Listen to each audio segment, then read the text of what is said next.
السلام عليكم، كيف دايرين؟ نتمنى تكونوا بخير وعلى خير. نتمنى الفيديو ديال اليوم يلقاكم في احسن حال ان شاء الله. اليوم ان شاء الله غادا نحضر معاكم واحد الطبق اللي من اشهر الاطباق الهنديه، اللي هو طبق البرياني او رز برياني.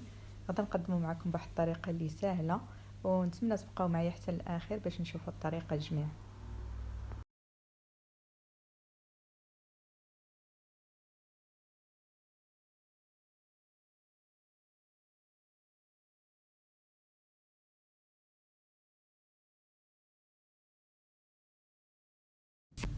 بسم الله، نبداو على بركه الله. اول حاجه عندي الدجاج، غادي ندوز باش نتبلو شويه ديال التحميره، الخرقوم اللي هو الكركم، وشويه الملح. صافي، وتنخلطهم مزيان باش تدخلوا ديك العطريه، تلبسوا مزيان ديك العطريه.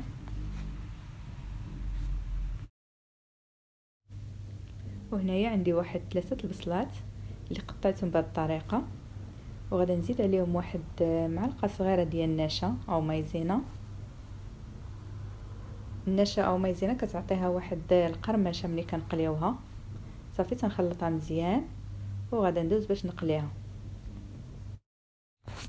صافي، غادي نسخن الزيت في المقله وغادي ندوز باش نقليها.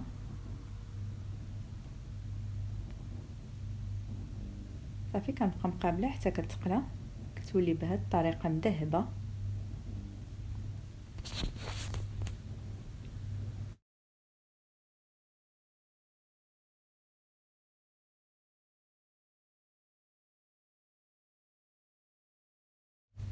صافي، في نفس المقله اللي قلينا فيها البصله كنقلي فيها الدجاج اللي سبق لينا وجدناه من قبل.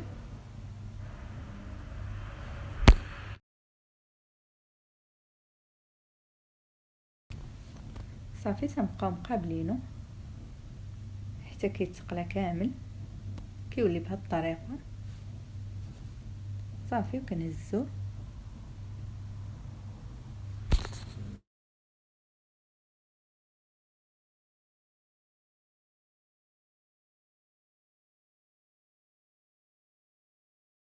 دابا غندوزو باش نصاوب الروز.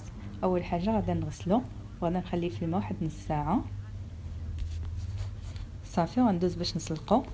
غندير الماء في الطنجره وغادي نسلقو بشويه ديال ورق زيت ناموسه، شويه الملح، عندي قزبر حبوب، عويده القرفه والقرنفل.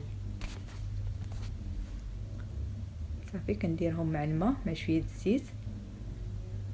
صافي، وكندير الرز كنسلقوه نص سلقه، ما نسلقوش بزاف، اصلا رز بسمتي في ساعه كيتسلق كيتعطلش.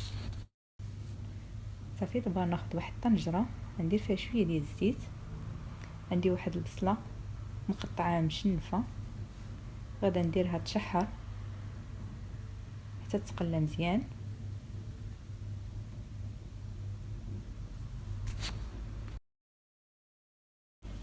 صافي، من بعد ما تقلات البصله غادا نزيد عليها مطيشه. عندي 2 مطيشات هنايا اللي قطعتهم. صافي، غنخليهم حتى يتشحروا مزيان.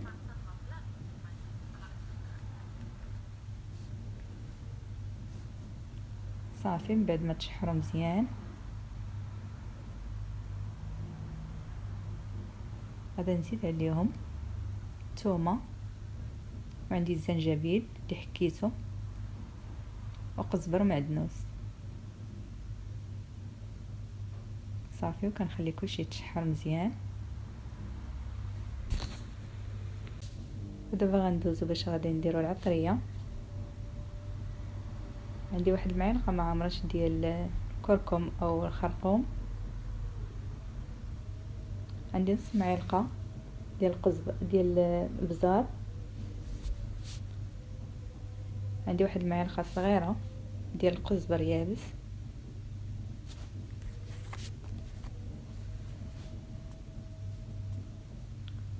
واحد المعلقه صغيره ديال البهارات الكاري اللي ما عندوش ما يديرهمش، ماشي ضروري، وعندي البهارات ديال البرياني، درت واحد المعلقه وشويه.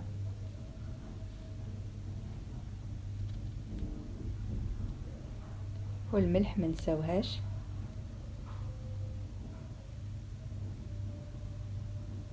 وعندي واحد ياغورت طبيعي،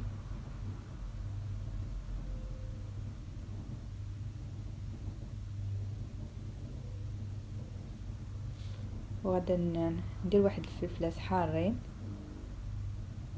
تما ضروري في هاد الوصفه.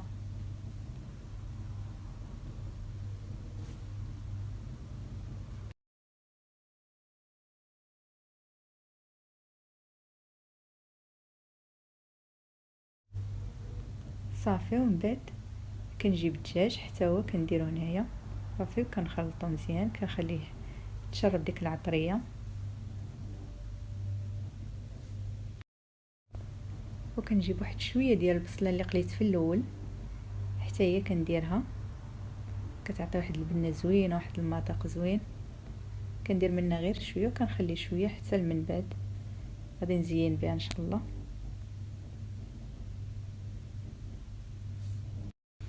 صافي، من بعد ما قليت كلشي دابا نجيب واحد كاس تاع الماء نروي به باش يطيب الدجاج.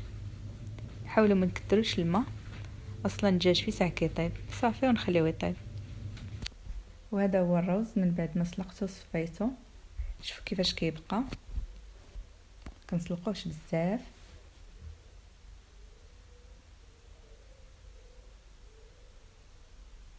صافي، وهذا الدجاج من بعد ما طاب، هذه هي المريقه ديالو كيفاش كتبقى خاتره.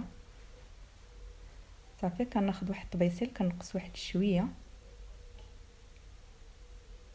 كنحيد تقريبا نص ديال الدجاج.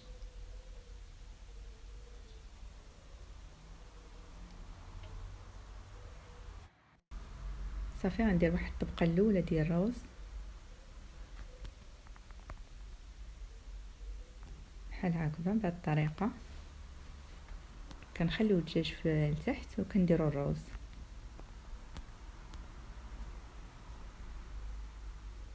كنحاولوا نغطيو داك الدجاج.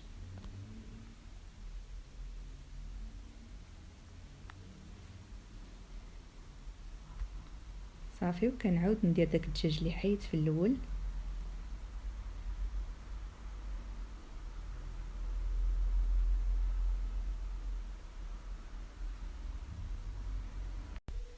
صافي، وكندير واحد شويه ديال البصله اللي قليت في الاول مع شويه الكزبره معدنوس. صافي، وكندير واحد الطبقه ثانيه ديال الرز. كنحاول نغطي ديك الطبقه ديال الدجاج. صافي، وكندير عاوتاني شويه ديال البصله مع شويه الكزبره معدنوس.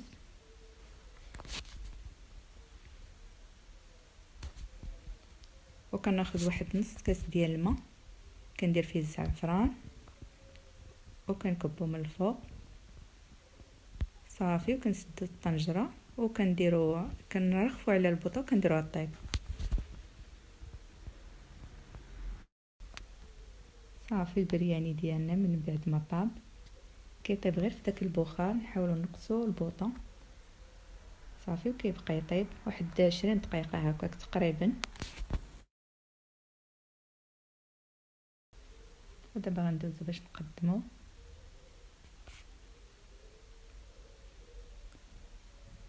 شوفوا كيفاش كيجي الروز، ما كيتعجن ما والو.